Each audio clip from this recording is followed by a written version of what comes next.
Hi friends, welcome to మన channel.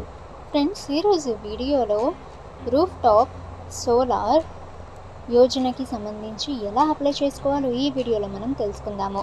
ఇక ఈ యోజనని పిఎం సూర్యఘర్ యోజన అని కూడా అంటారు. సో ఈ యోజనకి ఎలా అప్లై చేయాలో ఈ వీడియోలో మనం తెలుసుకుందాం. సో వీడియోని ఎక్కడ స్కిప్ చేయకుండా చూడండి.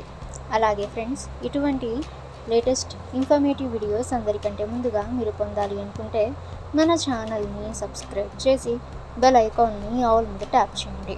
అండ్ ఫ్రెండ్స్, ఈ వీడియోని మీ ఫ్రెండ్స్ అండ్ ఫ్యామిలీ అందరికీ కూడా షేర్ చేయండి. ఈ పథకం కింద 1 కోటి ఇళ్లకు 300 యూనిట్ల ఉచిత విద్యుత్ను అందజేస్తారు. అటువంటి పరిస్థితిలో మీరు ఈ పథకం యొక్క ప్రయోజనాన్ని పొందాలనుకుంటే మీరు ఆన్లైన్లో అప్లై చేయవచ్చు. సో మీరు ఆన్లైన్లో ఎలా అప్లై చేయాలో ఇప్పుడు మనం చూద్దాము. సో వీడియోని ఎక్కడ స్కిప్ చేయకుండా చూడండి. ఈ సంక్షేమ పథకంపై కేంద్ర ప్రభుత్వం 75,000 కోట్లకు పైగా పెట్టుబడి పెడుతుంది. తద్వారా 1 కోటి మంది ప్రజలందరూ ప్రధానమంత్రి ఉచిత విద్యుత్ పథకం కింద ప్రయోజనాలను పొందడంలో ఎలాంటి ఇబ్బందులు ఎదుర్కోకుండా ఉంటారు. ప్రధానమంత్రి సూర్యఘర్ ముఫ్త్ బిజిలీ యోజన గురించి రామమందిర ప్రారంభోత్సవం తర్వాత నరేంద్ర మోడీ ఈ పథకాన్ని సోషల్ మీడియా ద్వారా ప్రజలకు స్థిరమైన అభివృద్ధి మరియు సంక్షేమ పథకంగా అభివర్ణించారు. పథకం కోసం దరఖాస్తు చేసుకోవడం చాలా సులభము. మీరు మీ ఇంటి వద్ద కూర్చొని ఈ సంక్షేమ పథకానికి మీరు అప్లై అయితే చేసుకోవచ్చు. ఇక ఫ్రెండ్స్, ఉచిత విద్యుత్ యూనిట్లు ఎన్ని అని చూసినట్లయితే 300 యూనిట్లు. ఇక మొత్తం ఇల్లు ఉచిత విద్యుత్ను అందించాలంటే 1 కోటి. దరఖాస్తు తేదీ అయితే ఇప్పటికీ ప్రారంభమైంది. ఇక అప్లై మోడ్ అయితే ఆన్లైన్. ఈ పథకాన్ని 2024లో భారత ప్రభుత్వం ప్రారంభించింది. ఇది దేశంలోని 1 కోటి గృహాల ఉచిత విద్యుత్ను అందించాలనే లక్ష్యంతో ఉంది.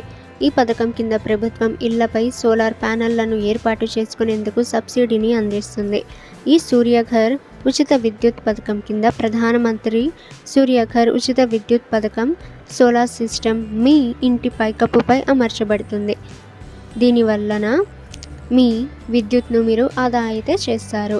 ఇక రిక్వైర్డ్ డాక్యుమెంట్స్ అనేవి చూసినట్లయితే Aadhaar card, address proof, income certificate, electricity bill, ration card, mobile number, passport size photograph, bank account passbook.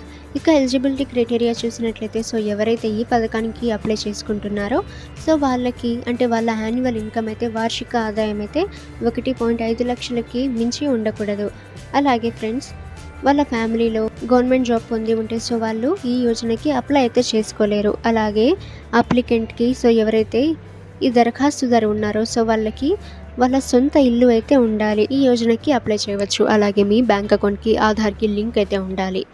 ఇక ఫ్రెండ్స్, మీరు ఈ యోజనకి ఆన్లైన్లో అప్లై చేసుకోవాలి అనుకుంటే సో మీ మొబైల్లో నుంచే మీరు pmsuryaghar.gov.in వెబ్సైట్కి వెళ్ళి మీరు ఆన్లైన్లో అప్లై చేసుకోవచ్చు. ఓకే ఫ్రెండ్స్, ఈ ఇన్ఫర్మేషన్ మీకు యూజ్ అయితే వీడియోని లైక్ చేయండి. అండ్ ఇటువంటి ఇన్ఫర్మేటివ్ వీడియోస్ కోసం మన ఛానల్ని సబ్స్క్రైబ్ చేసి బెల్ ఐకాన్ని ఆల్ మీద ట్యాప్ చేయండి.